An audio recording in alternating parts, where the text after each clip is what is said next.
ஈண்டு கரத்தோனை போற்று, ஆணை முகத்தானை போற்று, மூஷிக வாகனனை போற்று, மூலப்பரம்பொருளை போற்று, சித்தி புத்தி விநாயக பெருமானை போற்று. குருவே சரணம். இணையத்தால் இணையும் இதயங்களுக்கு வணக்கம். இது 2025 சனி பெயர்ச்சிக்கான ராசி பலன். கன்னி ராசிக்கு சனி பெயர்ச்சி எப்படி இருக்க போகுது அப்படிங்கிறத பார்க்கலாம். வர மார்ச் 29ஆம் தேதி சனி பகவான் கும்பத்தை விட்டு பெயர்ச்சி ஆகி மீனத்துக்கு போகிறாரு. கிட்டத்தட்ட 2.5 வருஷ காலம் அங்கே இருப்பார். ஒரு தோராயமாக இருக்கிறதுலேயே 9 கிரகங்கள்லேயே வந்து பார்த்திங்கன்னா டிலேய்டு, ஒரு ராசிக்குள்ளே அதிக நாட்கள் இருக்கக்கூடிய கிரகம் அப்படின்னா சனி பகவான். அப்பேற்பட்ட சனி பகவான் மீனத்தில் நின்று உங்களோட ராசியில் பார்க்க போகிறார். இது எப்படி இருக்கும் அப்படின்னா, இது வந்து ஒரு புரட்சிகரமான சிந்தனைக்குரிய ஒரு காலம் அப்படிங்கிறத எடுத்துக்கலாம். யாருக்கும் கட்டுப்படாமல் எல்லாத்தையும் எதிர்த்து நிற்கக்கூடிய தைரியத்தையும் துணிச்சலையும் இந்த சனி பகவான் தருவார் அப்படிங்கிறத நம்ம எடுத்துக்கலாம். இது ப்ளஸ்ஸா மைனஸா அப்படின்றத அதை நம்ம எங்கே இதை அப்ளை பண்ணுறோம் அப்படிங்கிறத பொறுத்து. சனி பகவானோட பார்வை வந்து பார்த்திங்கனாக்கா பாக்கியஸ்தானத்துக்கு இருக்குது. அப்போ நமக்கு முயற்சிகள் அவ்வளோ சீக்கிரத்தில் எளிதாக கைக்கு வரதுக்கு இல்லை அப்படிங்கிற மாதிரியான ஒரு அமைப்பு. ஒரு 10 வாட்டி முயற்சி பண்ணால் தான் அதோட சக்ஸஸ் அப்படிங்கிறது கிடைக்கும். வண்டி, வீடு, சொத்து சம்மந்தப்பட்ட விஷயங்களில் கூடுதல் கவனத்தோடு இருக்கணும். தாயார் மற்றும் தந்தையாரோட உடல்நிலை பாதிப்புகள் ஏற்படுறதுக்கு ஒரு சில பேருக்கு, எல்லாருக்கும் அது காமன் கிடையாது, ஒரு சில பேருக்கு இருக்கும் அப்படிங்கிற மாதிரியான சுச்சுவேஷன்ஸ். ஆனால் இந்த 7ல் இருக்கக்கூடிய சனி வந்து பார்த்திங்கன்னா கனெக்டிவிட்டி சம்மந்தப்பட்ட பிரச்சனைகளை தரத்துக்கு வாய்ப்பு உண்டு. நம்ம ஒன்று சொன்னால் ஆப்போனண்ட்டில் இருக்கிறவங்க வேறு ஏதாவது புரிஞ்சிக்கிறதுக்கான வாய்ப்புகள் உண்டு. நன்மையே இல்லையா அப்படின்னா கண்டிப்பாக நன்மைகள் இதில் நிறைய இருக்குது. வருமானம் நல்லாயிருக்கும். பொருளாதாரம் வந்து பார்த்திங்கனாக்கா ஓரளவுக்கு மேனேஜபிள் அப்படிங்கிறத நம்ம உறுதியாக சொல்ல முடியும். பொருளாதாரம் சம்மந்தப்பட்ட உயர்வு அப்படிங்கிறது நிச்சயமாக ஏற்படும் அப்படிங்கிறத நம்ம எதிர்பார்க்கலாம். தொழில் சம்மந்தப்பட்ட தொடர்புகள் விரிவடைகிறதுக்கான வாய்ப்புகள் உண்டு.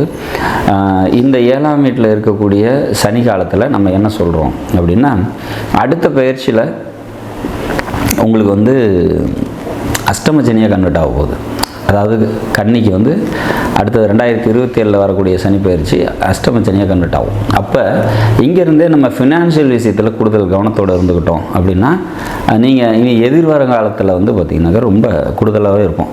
எப்போவுமே கன்னி ராசி அப்படி லக்னம் அப்படின்னு வந்துருச்சு அப்படின்னாலே இஎம்ஐ அப்படிங்கிறது அவங்க குடும்பத்தில் டிஃபால்ட் அப்படின்னு சொல்லுவோம். கடன், நோய், இந்த 2 விஷயம் அந்த கன்னி ராசி கன்னி லக்னம் அப்படின்னு வந்துட்டாலே அங்கே டிஃபால்ட்டாக இருக்கும். அப்போ இந்த பொருளாதார சம்மந்தப்பட்ட விஷயங்களில் புதுசாக கடன் வாங்கிறதோ அல்லது கடனை வந்து அதிகப்படுத்திக்கிட்டு போகிற மாதிரி எந்த ஒரு செயலையும் செய்யாமல் இருக்கிறது சிறப்பு.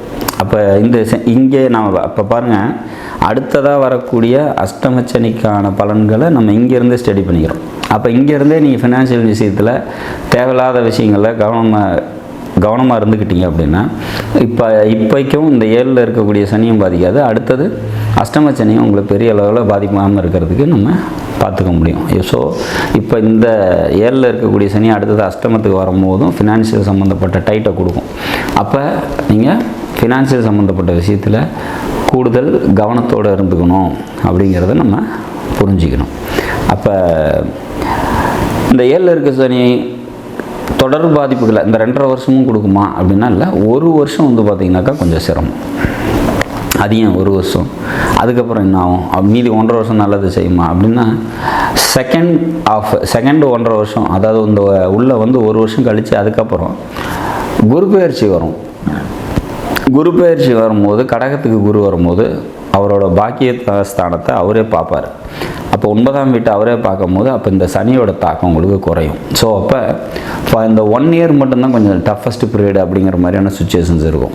அதுக்கப்புறம் வந்து பார்த்திங்கனாக்கா உங்களுக்கு சிறப்பான ஒரு சூழ்நிலைகள் நிச்சயமாக உருவாகும் அப்படிங்கிறத நம்ம புரிஞ்சுக்கணும். அப்போ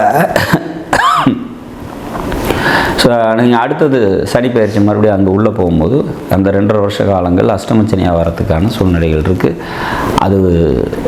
அதுக்கு முன்னாடியே நம்ம ப்ரிகாஷனாக நிறைய ஸ்டெப்ஸ் எடுத்து வச்சுக்கிட்டு ஃபினான்ஷியலாக கொஞ்சம் கவனமாக இருந்துட்டோம் அப்படின்னா சூப்பராக இந்த சனி பயிற்சி உங்களுக்கு நல்லதை செய்யும் அப்படிங்கிறதுல உறுதியாக இருக்கலாம். அதே மாதிரி அடுத்தது வரக்கூடிய சனி பயிற்சியும் மிக நன்மைகளை செய்யும் அப்படிங்கிறத ஃபினான்ஷியல் இஷ்யூஸ் மட்டும் கொஞ்சம் ஹேண்டில் பண்ணிக்கிட்டீங்க அப்படின்னா சூப்பராக இருக்கும் அப்படிங்கிறதுல மாற்று கருத்து இல்லை.